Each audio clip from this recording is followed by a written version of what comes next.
Okay, so Rupesh said, I just moved to Vancouver Island. Hey, all right. There's a deep need for general practitioners. I'm a Hakomi acupuncture practitioner trained like a GP with psychological training. I like treating a wide variety of things. How do I find my niche within this context? Follow-up point here is I'm questioning whether I can narrow my target audience coming from Austin, Texas, big town, to Nanaimo, mid-sized town. Okay. So, Rupesh, I've spoken to the ideal client thing a lot already, but let me speak to this one particular piece, which may be helpful. Um, and how's Vancouver Island treating you? It's great. It's great. I really like it here. Awesome. Good. Yeah, I was fine. I was just in Austin, Texas. I was just Yeah, there a few days ago. I saw that. Yeah, Yeah, because you spoke to so much of this with I forget her name. The first yeah. question I can I ask you, does this sound like, and I was moved by that in Nisanka's website. So if I said something like, are you a person whose childhood wounds, unresolved trauma seem linked to their physical symptoms? Is that like a, because I notice that I relax when I feel the gateway. Somebody is like, they're psychologically minded. They have a sense that Mm. how they manage their emotions and their mental habits, it's connected to their physicality and their symptoms, but maybe they don't know exactly how, but they just have a sense. I love it. Yes, I think it's a great. I mean, there may be more honing to do, but I mean, so much clearer than um, help everyone with everything as the broadest possible thing. So there's a couple thoughts. So the first is I like it.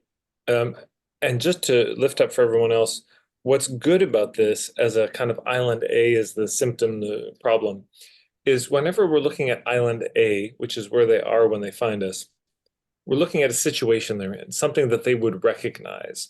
Yeah, they'd say, "Oh, that's me right now. Yeah, I'm in that situation." So that to me is a very recognizable situation. Like, yeah, if you had these symptoms for a while, maybe you've tried some of the allopathic, you've gotten some body work or yoga, but they're still there, and you're starting to think, maybe this is deeper. Maybe this is related to some childhood wounds I have, and I don't know how, but I just have this sense. That's something that I could, if that was me, and you said that, I'd be like, "Oh my God, I've been thinking about that myself." Totally. I think it must be, but I don't even know where to start on this. I don't know what to do I meditate about it? Do I, it'd be helpful to have a guide because I'd really love to get to the bottom of it. So, yes, I think that's great. And part two for everyone to consider is I call this the inverse law of geography, which is the narrower the geographic population base you have, the broader your niche will have to be. And the wider the population or geographic range you're reaching, the narrower your niche will have to be. Like if you're, I mean, Nanaimo is a kind of, you're in Nanaimo, yeah? Yeah. Nanaimo's a kind of, it's a smallish city, you know.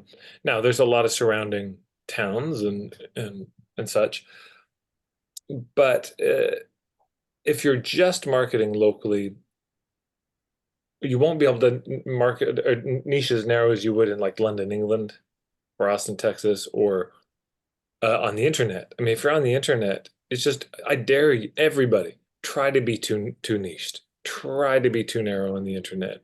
It's almost impossible to get too niched on the internet because we're talking about billions of people. So, chances are there's enough people who fit the description. But the other thing is, and I've heard this from a number of people, people will niche to something like I don't know. I do yoga for scoliosis. It's really specific. It's a particular modality with a particular problem. People will travel a long way for help. If you're the only one in this area who offers an approach to something and it's very specific, people will sometimes fly across the world or try, like, can I come to see you for 2 weeks and really dive in? So it's good to know that the niching will you got to kind of test it out. But that's the other thing, number three, I guess, is that one doesn't have to. have one's niche be the whole business. You can kind of do these little niche projects. So you could say, well, yeah, I'm a general, yeah, Hakomi acupuncture practitioner, and you can be seeing people broadly. But you could also put out like, hey, I'm starting a group, or I'm setting aside a certain number of sessions a week to focus on people in this situation. And if that's you, and so you can start as a small thing and it can grow, or you can see if there's a response. Because I think it's a blunder often to just, I'm going to rebrand my whole business and my website. And you got to date your niche before you marry it. Before you throw down at that level, it's worth doing little niche projects to see what you can find. You shake the tree, see what comes out. Try a little bit here, a little bit there. So those are some initial thoughts. How does that all land for you? Yeah, that's good. We did a one-on-one session. So I would this be remember, yeah. starting a group? Like, if I wanted to focus on people who are like, um, do you find yourself maybe something around like whatever your wounds around the issues of worth? So you've tended to be like a type A person, a high achiever, and now you struggle with chronic fatigue syndrome, or you struggle, something in that vein, like burnout or chronic fatigue syndrome, burnout, and then something else. So that's like a little, like that's a floating out a little group niche project. I love it. Yeah, and so then there's this. So again, with Island A is what they are aware of. They have to be aware of it for it to be Island A. So it could be like, uh, are you burned out? It could be, do you have a pattern of recurring burnout? Right? That could be a different problem. Also, uh, but it could also be, do you have like a pattern of recurring burnout, and you're beginning to suspect like maybe you work too hard, or maybe I'm way too type A, or I don't know how to relax. So it's this question of your ideal client. What are they aware of around even the symptom? So okay, they're burned out. Let's start with that.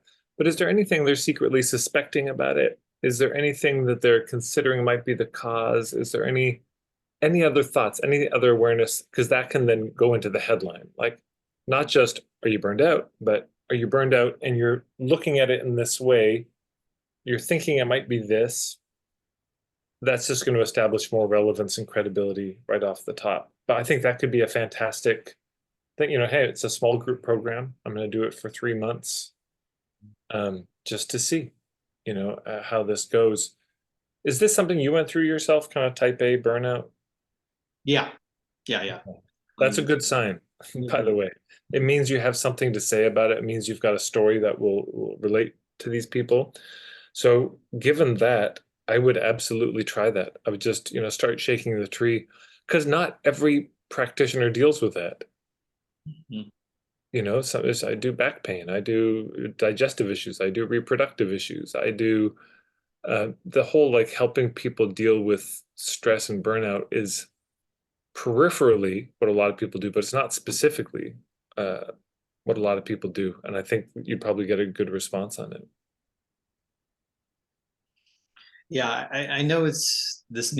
I can even hear a little voice inside that's like, "Oh, but what about that person who is working with the grief and they didn't realize that their asthma was linked to the grief? Like that gets me lit up too." And so I'm trying to like, I know everybody, but like I can feel the place in me that's like, ah, but ah, Yes, well, it's good. That's a good place. That's not, we don't want to throw that place out. But it could be, it's like, well, I have a support group that I run, or a program for people who are the type A burnout types. yeah. That's one of my offers on my website. But I've also got the mystery illness Mhm. group for people who are just, I don't know why I have this symptom, but I suspect it's from my childhood. I mean, you could do both of those things. Um, I think, that's fine. I would be wary generally of too many offers, because it can get Yeah. confusing on their end. But I don't know. It's the hey, we're getting to the roots of what's going on with your symptoms. It fits for both of those. Yeah. So that doesn't confuse me, but it's like I'm a butcher, a baker, and a candlestick maker. That confuses me. I don't see how those fit together. So Okay. yeah, Thank thank you, man. All right.